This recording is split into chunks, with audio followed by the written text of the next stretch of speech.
Bismillahirrahmanirrahim. Alhamdulillah wassalatu wassalam ala Rasulillah Muhammad ibn Abdullah wa ala alihi wa sahbihi wa man wala, la hawla wa la quwwata illa billah. Subhanaka la ilma lana illa ma 'allamtana innaka antal alimul hakim. Rabbi shrah li sadri wa yassir li amri wahlul 'uqdatam min lisani yafqahu qawli wa saddid lisani wahdi qalbi bijahin nabiyyi wa alihi wa sahbihi. Allahumma aghnina bil ilm wa zayyina bil hilm wa akrimna bit taqwa jammilna bil afiyah. Allahumma 'allimna ma yanfa'una wanfa'na bima 'allamtana wa zidna ilman wa 'amalan wa fiqhan bi rahmatika wa judika ya arhamar rahimin. Ma'asyiral hadirin wal hadirat wat talabah yang dirahmati oleh Allah, alhamdulillah, puji dan syukur kita panjatkan kehadirat Allah atas limpahan nikmat yang Allah karuniakan kepada kita. Salawat dan salam semoga tercurahkan kepada junjungan kita Nabi besar Muhammad sallallahu alaihi wasallam beserta keluarga, sahabat dan pengikut setia beliau sampai akhir zaman. Mudah-mudahan kita semua kelak akan mendapatkan syafaat dari Rasul sallallahu alaihi wasallam pada hari kiamat nanti. Amin ya rabbal alamin. Hadirin wal hadirat talabah yang dirahmati oleh Allah Subhanahu wa taala, melanjutkan pembacaan kitab Risalah Muawanah yang ditulis oleh Al-Imam Abdullah bin Alawi Al-Haddad rahimahullah wa nafa'ana bih wa bi ulumihi fid dharain amin. Masih membahas bab tentang imaratul awqat, memakmurkan waktu dengan aktivitas ibadah. Al-Imam Abdullah bin Alawi Al-Haddad menganjurkan kepada kita untuk mengisi waktu-waktu luang kita dengan aktivitas ibadah. Di antara ibadat yang harus kita lakukan di waktu-waktu luang kita adalah memperbanyak solat, kata beliau. Selain solat 5 waktu yang kita kerjakan sebagai kewajiban, beliau menganjurkan kita untuk memperbanyak solat-solat sunnah, baik sunnah yang memang ada waktu atau sunnah yang ada sebab, atau sunnah yang tidak memiliki waktu dan tidak memiliki sebab. Di antara sunnah-sunnah yang memiliki waktu pelaksanaan yang beliau sebutkan di dalam kitab ini adalah sunnatul witri, salat sunnah witir. Kata beliau, wa min dzalika salatul witri wa hiya salatun tsabitatun muakkadatun.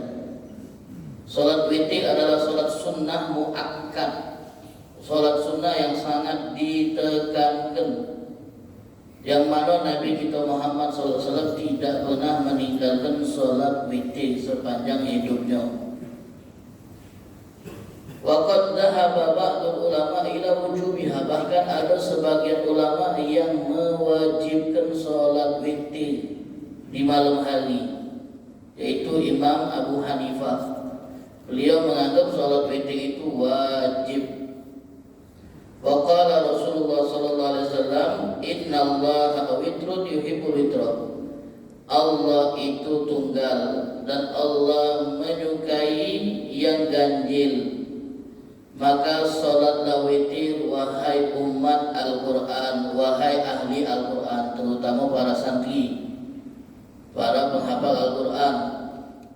Wa autiru ya ahlal Qur'an, salatlah witir wahai ahlul Qur'an. Salat witir itu, ma'asyiral hadirin wal hadirat, salat yang dikerjakan setelah Isya, terutama setelah ba'diyah Isya. Setelah kita mengerjakan ba'diyah Isya, maka witir boleh kita kerjakan. Pengerjaannya di malam hari sampai menjelang masuknya waktu subuh.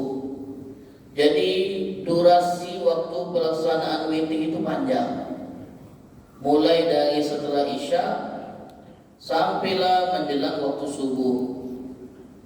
paling minimal 1 rakaat, minimal sempurna 3 rakaat, paling banyak maksimal 11 rakaat. Ini jumlah rakaat salat witir, minimal 1 rakaat, paling afdal minimal 3 rakaat, paling maksimal dan paling banyak 11 rakaat. Salat witir dikerjakan di akhir malam setelah tidur, itu bagus bagi yang bisa ngelakukannya di waktu tersebut. Bagi yang yakin bakal bangun sebelum subuh lalu dia menjadikan witir salat akhir, itu bagus. Bagi yang tidak pede bisa bangun sebelum subuh karena masih tahap belajar dan proses, maka witirnya lebih bagus dikerjakan setelah isya, sebelum tidur. Jadi kalau nak ditanya mana yang afdal pelaksanaan salat witir, sebelum tidur atau setelah tidur, tergantung masing-masing. Bagi yang susah bangun sebelum subuh, maka witir baginya afdal sebelum tidur. Bagi yang mudah bangun sebelum subuh, witirnya afdal setelah tidur. Ini yang disebut oleh ulama. Tapi di antara orang yang melaksanakannya sebelum tidur dengan yang setelah tidur, mana yang afdal? Yang setelah tidur. Karena Nabi SAW pernah bersabda, "Ij'alu akhira salatikum bil-laili witran." Jadikan salat terakhir yang kamu kerjakan di malam hari witir. Jadi salat witir itu salat terakhir kita di malam hari. Sabda Rasulullah sallallahu alaihi wasallam. Ada sahabat Nabi namanya Abu Hurairah. Beliau mendapat pesan dari Nabi secara khusus. Kata Abu Hurairah, "Ausani khalili," kekasihku Nabi Muhammad memberikan kepadaku wasiat untuk melakukan 3 hal ini dan tidak meninggalkannya. Yang pertama, puasa 3 hari tiap bulan. Puasa 3 hari tiap bulan, bebas. Kapan 3 hari itu? Nah, tanggal 1 puasa, tanggal 15 puasa, ujung bulan puasa, boleh, bagus. Jadi puasanya itu di awal, di tengah, di akhir. Yang penting sebulan 3 hari. Atau puasanya itu sampai di ayyamul bid 13, 14, 15. Itu juga bagus dan memang disunahkan. Intinya Abu Hurairah mendapat pesan khusus dari Nabi untuk puasa 3 hari tiap bulan. Kemudian pesan kedua dari Nabi SAW kepada Abu Hurairah untuk tidak meninggalkan duha. Dan pesan ketiga dari Nabi untuk Abu Hurairah untuk tidak meninggalkan witir sebelum tidur. Jadi Abu Hurairah dapat perintah dari Nabi untuk sholat witirnya sebelum tidur. Jadi beliau sebelum tidur akan nutup sholat witir. Setelah itu beliau tidur dan beliau akan bangun malam untuk qiyam, sholat tahajud. Hadirin wal hadirat yang dirahmati oleh Allah, kita ini sedang membahas bab tentang memakmurkan waktu dengan mengisinya dengan ibadat kepada Allah. Bayangkan, mungkin pernah kami sampaikan, kalau kita dalam setahun sholat witirnya 1 rakaat, kita buat bilangan yang paling minimal setiap hari sholat witir 1 rakaat. Walaupun sebagian ulama katakan sholat witir 1 rakaat yang dirutinkan itu makruh. Rutin 1 rakaat. Dalam 1 minggu itu 1 rakaat terus, sebulan 1 rakaat terus, setahun 1 rakaat terus, makruh. Sholat witir itu paling afdalnya minimal 3. Kalau waktu mepet, badan capek, lagi lesu, jangan tinggalkan walaupun 1. Tapi rutin 1 rakaat itu makruh, walaupun tetap ada pahalanya. Jadi kalau seandainya setiap hari kita sholat witirnya cuma satu rakaat, berarti dalam setahun hitungan kalender Hijriah kita telah mencatatkan 360 rakaat witir dalam satu tahun. Di catatan amal kita Pak, 360 rakaat witir. Itu setahun. Kalau 10 tahun 3.600 rakaat witir. Kalau 60 tahun kali kelarewe tak baca lagi kami ngali ini banyak minggu. Jadi demikian banyaknya pahala witir itu kalau satu rakaat sehari, maknanya kalau 3 banyak lagi catatan pahala. Cak mana kalau solat witir itu 11 rakaat, alang banyak pahalanya. Ibu-ibu nak kalau nabung tiap hari 10.000, 10 tahun, bongkar celengan, senang tak tengok ibu? Senang. Tiba-tiba bongkar celengan, duit kalau pelabuhan banyak ni. Apalagi kalau nyelengnya 100.000, 10 tahun bongkar celengan. Alah kesenangnya tak nyangkau sebanyak ini duit yang dikumpulkan. Kita tak terasa nabung amal, sokaan. Di akhirat kita bongkar celengan amal. Walau banyaknya pahala, mudah-mudahan baca selamat. Ini yang kita butuhkan nanti setelah mati. Tabungan amal yang kita cicil dikit-dikit, yang tak pernah kita hitung. Tapi kalau kita itu banyak. Bapak Ibu yang dirahmati oleh Allah, kalau kita sholat duha 2 rakaat sehari, 2 rakaat, berarti dalam setahun kita telah sholat duha 720 rakaat. Dalam setahun 720 rakaat. Kalau kita sholat rawatib, qobliyah, ba'diyah, 10 rakaat be. Qobliyah, ba'diyah 10 rakaat. Qobliyah subuh 2 rakaat, qobliyah zuhur 2 rakaat, ba'diyah zuhur 2 rakaat, ba'diyah maghrib 2 rakaat, ba'diyah isya 2 rakaat, 10. Sehari 10 qobliyah, ba'diyah. Setahun 3.600. Sholat qobliyah ba'diyah kita 3.600. Itu kalau 10 rakaat tiap hari yang sunnah muakkad. Tahajud 2 rakaat bangun tidur ambil wuduk, tahajud 2 rakaat tidur lagi, 720 setahun. Solat wajib 5 waktu yang kita kerjakan Pak, solat wajib 5 waktu yang kita kerjakan 17 rakaat sehari semalam. Itu kalau dalam 1 tahun berapa jumlahnya? Banyak. Dikit-dikit ya. Solat wajib, sunnah duha 2 rakaat, witir 1 rakaat, tahajud 2 rakaat, rawatib 10 rakaat. Dalam setahun ini kita telah mencatatkan 11.040 rakaat. 11.040 rakaat. Allah kebanyak pahala. Kalau istiqomah, kalau sakit, insya Allah istiqomah solat-solat ini, benar tak? Kalau di pondok, kalau di rumah istirahat bukan istiqomah. Kalau di pondok istiqomah Pak saat ini Pak. Kalau di rumah istirahat, rawatibnya hilang. Biasanya pengalaman Ustaz pondok dulu itu. Hadirin yang dirahmati Allah, bayangkan Bu, dalam setahun kalau wong sholat dengan jumlah yang kami sebut, ini jumlah paling minimal kalau dia duha 2 rakaat, witir 1 rakaat, tahajud 2 rakaat, rawatib 10 rakaat, sholat 5 waktu 17 rakaat. Jadi dalam setahun dia mencatatkan jumlah sholat yang dia kerjakan sebanyak 11.040 rakaat. Bahkan 11.520 rakaat setahun. 10 tahun 100.000 sekian. Banyak tak? Kalau hitungannya duit dikit 100.000 tu.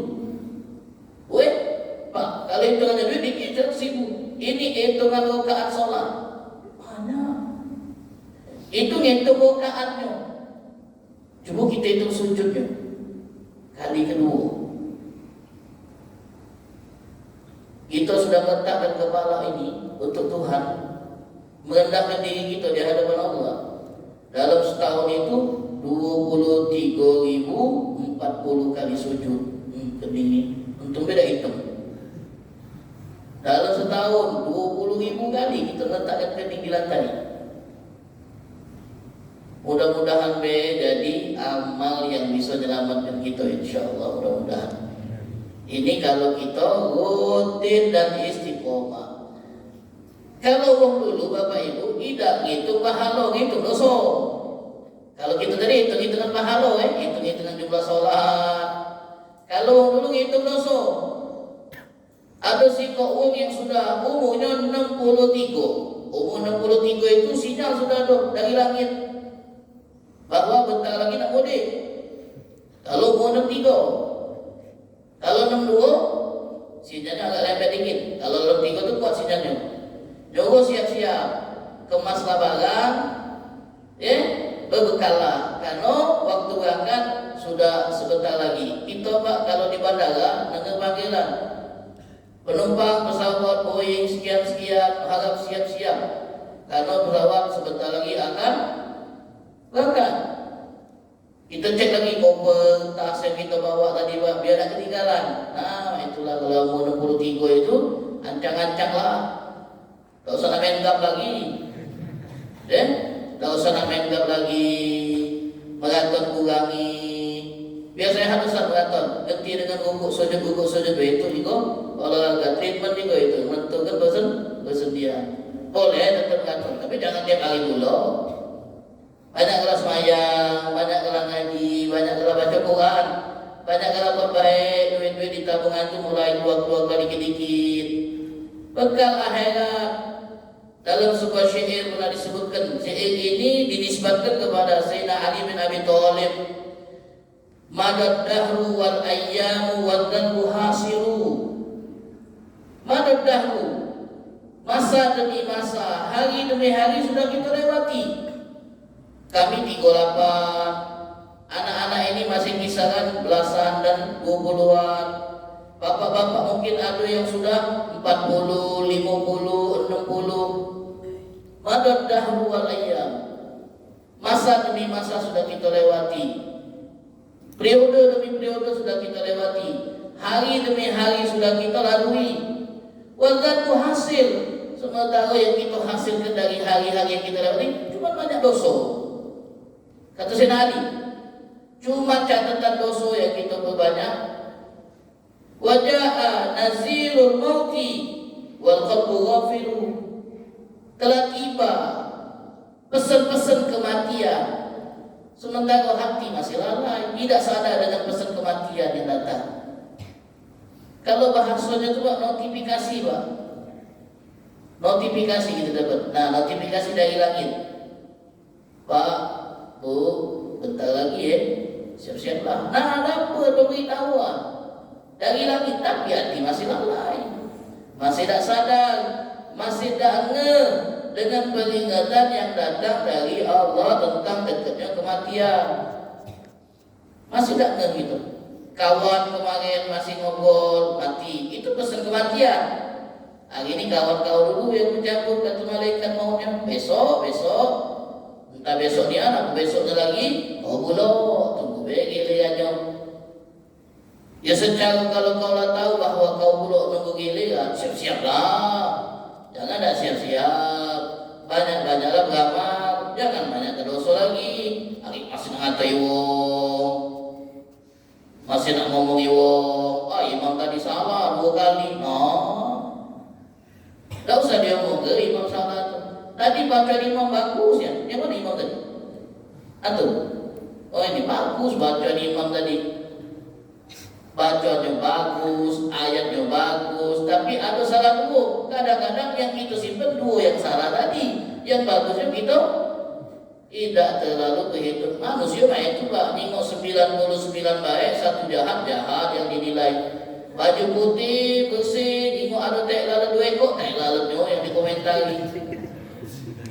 Mantung itu nih kalau nengok yang jelek-jelek, geli. Kalau nengok yang baik-baik, geli.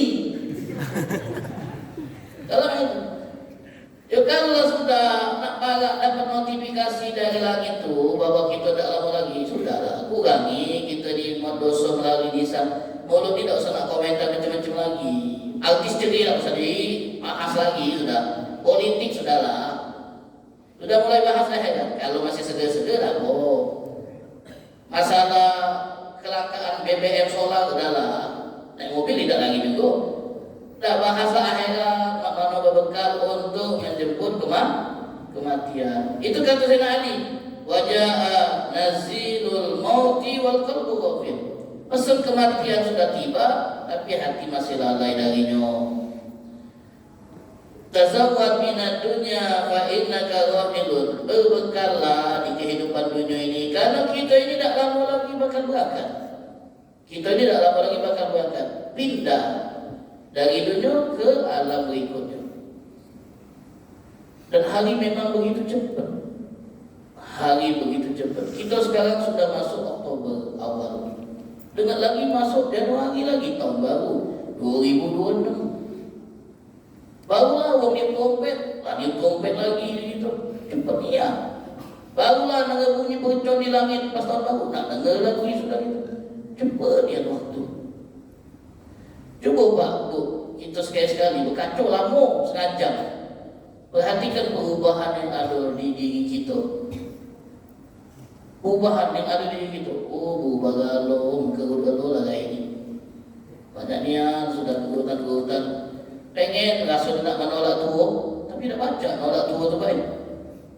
Ada ibu-ibu Pak, nak nolak tua pakai skincare, suntik kencing kulit, habisnya kendul lagi. Kan nolak tua Pak. Ada bapak-bapak yang nutupi tua dengan pakai piko kita, biar kejenguan muda lagi. Rambut yang putih dipikau biar hitam, jenggot yang putih dipikau biar hitam, pucuknya hitam, bawahnya putih masih. Pas nunggu, betulnya putih Pak. Pucuknya kita pikau biar dengan hitam. Pas rambut memanjang, ya betul-betul putih dulu lah. Makanya ada penyair Arab ngomong apa? Nusawwidu a'laha wa ta'ba usuluha. Kami temi bagian pucuk, yang bawah nolak, masih betul putih dulu lah. Nolak tua tu tak baca. Ada ilmuwan lagi nyari Pak, pil penolak tua. Ada pil penolak tua Pak. Pil apa? Pil yang bisa menyebabkan orang minumnya mati. Matinya masih muda. Nah, nolak tua, dah tua dia. Ya kalau pengen memang dah tua, mati muda.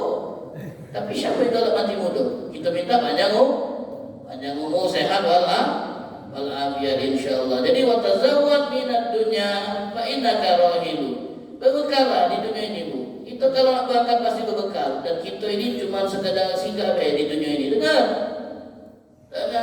nian. Fa innaka rahilun wa badir fa innal mauta la syakka nazilun. Badir cepat-cepat. Jangan tunda-tunda. Ada kesempatan beramal, jangan ditunda. Kenapa? Fa innal maut la syakka nazilun. Kematian tak diragukan, pasti akan datang. Kapanpun dan dimanapun kita berada. Na'imuka fid dunya ururun wa hasratun. Nikmat yang kita rasakan di dunia ini tipu daya. Kita ni Pak, di dunia ini ibarat orang lagi tidur, mimpi enak dibangunkan. No, itu cuma mimpi. Itulah di dunia ini cuma mimpi. Kami nak bertanya dengan kita yang sudah berumur 40, 50, 60. Nikmat-nikmat yang kita rasakan di masa muda, mana galau? Kelezatan-kelezatan yang kita rasakan dulu, ke mana galau? Tinggal kenangan. Nak rasakan lagi tak baca? Cuma cerita ben. Apalagi kalau terkapar, aku kasut, baik. Lalu kau pun kasut. Habiskan umur pojok kasut 2 tahun sebelum meninggal. Dulu kita berkuasa, dulu kita hebat, dulu kita banyak duit. Pas sakit, duit itu tak guna kalau terkapar di kasur kesakitan. Kenangan-kenangan tentang nikmatnya dulu hidup di masa muda, senang-senang, galak mabuk, galak main betino, galak berjudi, begadang semalaman. Tak kata guna kalau yang dulu tiap tahun jalan-jalan mulai dari Eropa, Amerika sampai naik ke planet Jupiter dulu. nanggung ya kalau ibuannya. Hilang kalau cuma baca nengok betul, ya Allah dulu pernah ke sini. Aku dibunuhnya cuma nengok betul. Tapi kalau yang ahli ibadat Pak, ahli ibadat yang dia seseli pas ada di kasur kesakitan, dah baca ngaji lagi, dah baca sujud lagi, dah baca ke masjid lagi, dah baca ke langgar lagi, dah baca ketemu teman-teman baik lagi. Itu yang dia seseli. Kalau orang yang dah ganti ibadat dan nyesel, aku dah beribadat dulu.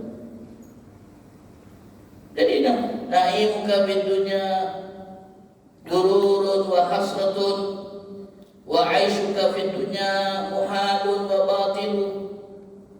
Hidupnya kita di dunia ini, kata Sayyidina Ali bin Abi Thalib, zailun, akan mengarah kepada kesirnaan. Akan mengarah kepada kesirnaan.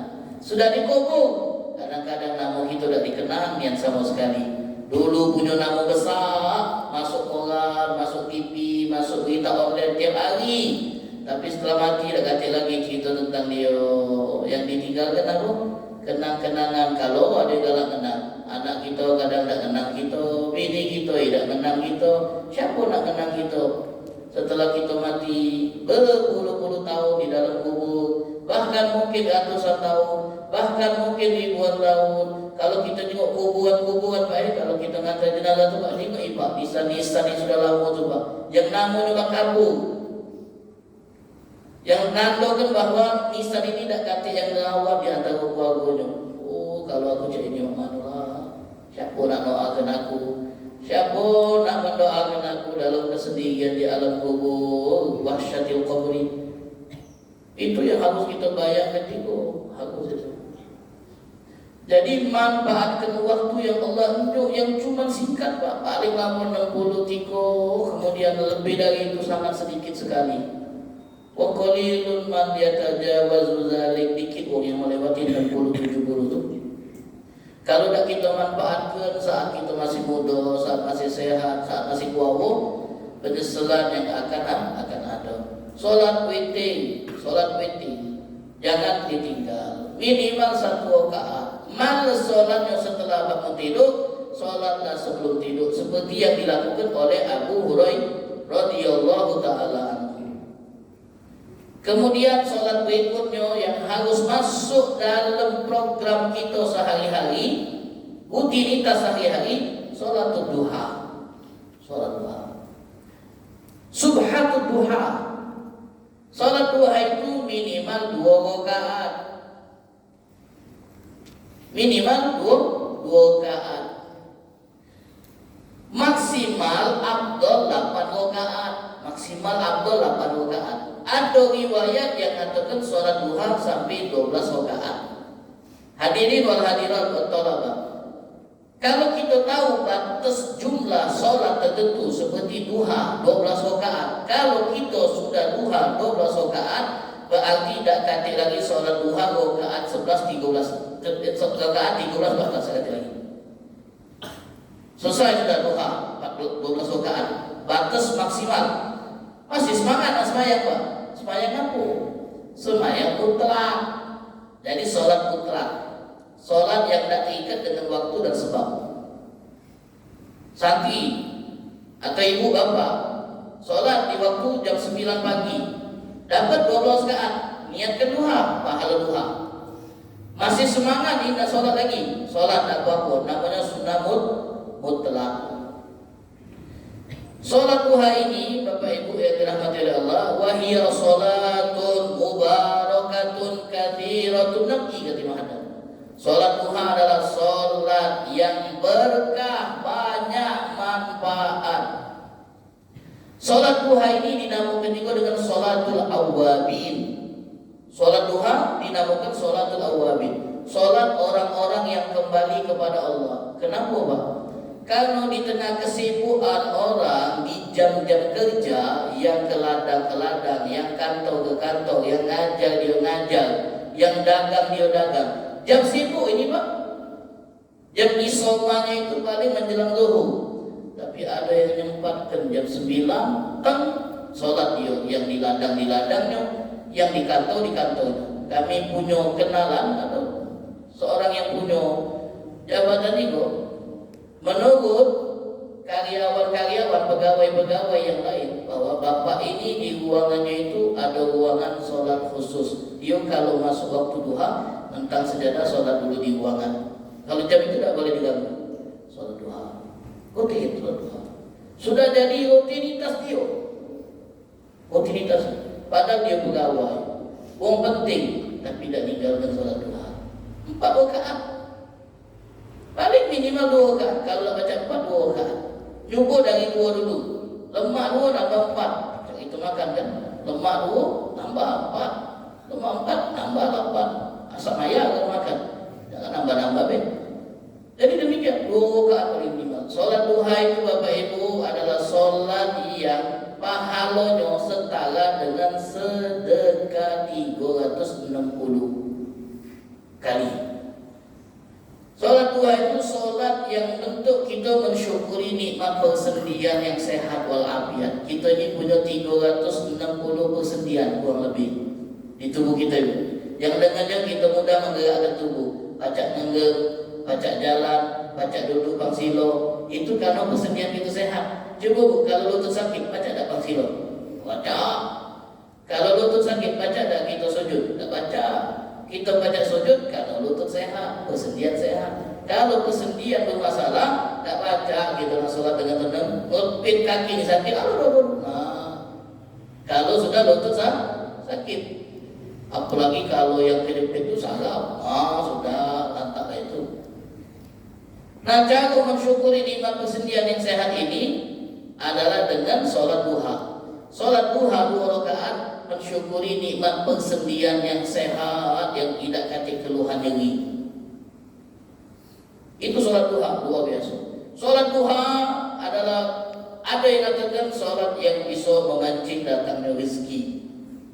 Dengan sholat duha, pintu rezeki akan dibuka oleh Allah Subhanahu wa ta'ala. Paling abdulnya sholat duha. Kapan sholat duha itu waktunya? Sholat duha itu waktunya Bapak Ibu adalah setelah terbit matahari 16 menit sampai 20 menit setelahnya. Kalau kami tengok di catatan ini tadi, waktu syuruk jam 5. Waktu syuruk itu jam 5.45 tadi. Waktu syuruk. Syuruk itu artinya matahari terbit. Matahari terbit. Salat duha baru masuk waktunya setelah matahari yang baru terbit meninggi kurang lebih 16 sampai 20 menit. Jadi kita kalau masuk waktu syuruk jangan salat dulu. Tunggu ke sampai 16 sampai 20 menit baru kita salat sunnah. Sunnah isyraq plus duha boleh, karena duha masuk setelah matahari terbit dan berlalu 16 sampai 20 menit kemudian. Jadi Bu, kalau kita majlis yang kecepatan kalau misalnya kita tengok waktu syuruknya jam 5 lewat 50. Majlis gelang jam 6 tepat, berarti 10 menit setelah syuruk. Masuk loh waktu duha, waktu isyraq belum. Waktu isyraq masuk 16 menit setelah matahari terbit. Tunggu ke dulu, ngaji dulu, ngobrol santai dulu, zikir dulu, 16 menit, baru sholat sunnah. Sholat sunnah isyraq. Kebiasaan kami Bapak Ibu, adik-adik yang tidak menjaga, di mutakin, dalam mutakin di pasar Kuto, majlis subuh juga. Setelah majlis, salam-salaman, lagi ada yang ingin tahu, belum, 2 menit lagi. Jadi yang lain tidak sholat, duduk, ada yang milih balik-balik, ada yang milih duduk, zikir. Ada yang milih zikir. Ada sih kok orang tua yang rutin tak pernah lewat sholat subuh di tempat itu, selalu di sop depan di belakang imam. Umur sudah 80 tahun lebih, sholat 5 waktunya di masjid itulah, dekatnya di belakang imam itulah. Kalau zuhur dia yang adzan, kalau asar dia yang adzan. Istiqomah luar biasa. Beliau kalau selesai majlis, selesai salaman, sebelum mau balik diingatkan haji umroh jadi. Karena pahala salat isyraq itu setara dengan pahala haji dan umroh. Jadi beliau ingatkan sebelum mau balik baru haji umroh jadi. Bukannya baget apple, gosu bukannya. Ingatkan jangan balik sayang, pahala haji umroh dilewatkan itu deh. Kata beliau. Dan beliau sendiri ngomong sama kami, kadang-kadang pegel dia bingung ngapul Allah sumbali padahal baca dapat pahala haji umroh. Tinggal sholat 2 rakaat, baca qul huwallahu ahad, dapat pahala haji umroh, Pak. Tanpa ngeluarkan duit spesial pun. Sayang bagi beliau. Kalau nengok ada yang langsung balik. Kalau baca juga kucing ke masjid, beliau lumayan dulu. Tapi dia baca masuk. Apalagi ini sembahyang sunnah. Nah itu sholat duha luar biasa. Paling afdal yang sholat duha adalah di pertengahan pagi, jam 9-10 itu paling afdal. Jam 9, jam 10 paling afdal. Kenapa? Karena ini jam yang paling sibuk. Lagi tengah-tengah kerja, tiba-tiba ada yang sholat duha, maka sholat duha kami itu luar biasa. Mudah-mudahan Allah Subhanahu wa taala berikan kepada kita kesempatan, kemampuan untuk bisa rutin mengerjakan sholat-sholat yang tadi telah kita sebutkan. Sholat witir paling tidak 1 rakaat tiap hari, kalau nak afdal 3 rakaat tiap hari. Kalau repot nak bangun malam, kerjakanlah sebelum tidur. Kalau sudah terbiasa bangun malam, kerjakanlah setelah tidur. Kemudian sholat duha yang juga durasinya panjang. Sholat duha itu durasinya kira-kira 6 jam. Kira-kira 6 jam. Dari jam 6 kalau kita pukul rata sampai jam 12. Panjang waktunya. Kita diminta cuma minimal 2 rakaat. Ada 2 rakaat ada baca. Padahal 2 rakaat itu cuma tidak nyampe 5 menit. Dari 6 jam cuma diminta 5 menit, kita tidak punya waktu. Wah, itu sayangnya. Padahal ini jadi tabungan kita yang tadi kita sebut dikit. Lama-lama kita dapat catatan amal ibadah sholat kita luar biasa banyak. Jadi mudah-mudahan Allah Ta'ala berikan kepada kita taufik untuk bisa mengerjakan sholat-sholat sunnah yang dianjurkan oleh Nabi Muhammad Sallallahu Alaihi Wasallam. Dan pada pertemuan berikutnya kita akan menyebutkan kembali sholat-sholat sunnah yang lain yang dianjurkan oleh Imam Abdullah bin Alam al-Haddad untuk kita jadikan rutinitas sehari-hari sebagai bentuk cara kita memakmurkan waktu yang Allah Ta'ala beri. Allah Ta'ala berkahi pertemuan kita. Allah Subhanahu wa Ta'ala ampuni dosa-dosa kita. Allah Subhanahu wa Ta'ala jadikan hari ini lebih baik dari hari sebelumnya. Allah panjangkan umur kita dalam keadaan sehat, dalam keadaan afiat, dalam keadaan taat kepada Allah Subhanahu wa Ta'ala. Allah lindungi keluarga kita dari segala fitnah akhir zaman. Allah Ta'ala lindungi anak-anak kita dari musuh-musuh yang bisa merusak moral mereka. Dan Allah Subhanahu wa Ta'ala lindungi kita dari segala mara bahaya. Amin ya rabbal alamin. Bismillahirrahmanirrahim. Alhamdulillahirabbil alamin. Allahumma salli wa sallim ala sayyidina Muhammad wa ala ali sayyidina Muhammad. Allahumma hdina bihuda waj'alna mimman yusari'u fi ridha wa la tuwallina waliyan siwa wa la taj'alna mimman khalafa amraka wa 'asa. Wa hasbunallahu wa ni'mal wakeel. La haula wa la quwwata illa billahil aliyyil 'azim. Allahumma aslih dzata bainina wa alif baina qulubina wa hdina subul salam. Rabbi lana warhamna wa liwalidina warhamhum kama rabbawna shighara. Rabbana atina fid dunya hasanah wa fil akhirati hasanah wa qina adzabannar. Wa sallallahu ala sayyidina Muhammadin an-nabiyil ummi wa ala alihi wa sahbihi wasallam. Walhamdulillahi rabbil alamin. Wa lakum minkum. Wassalamu alaikum.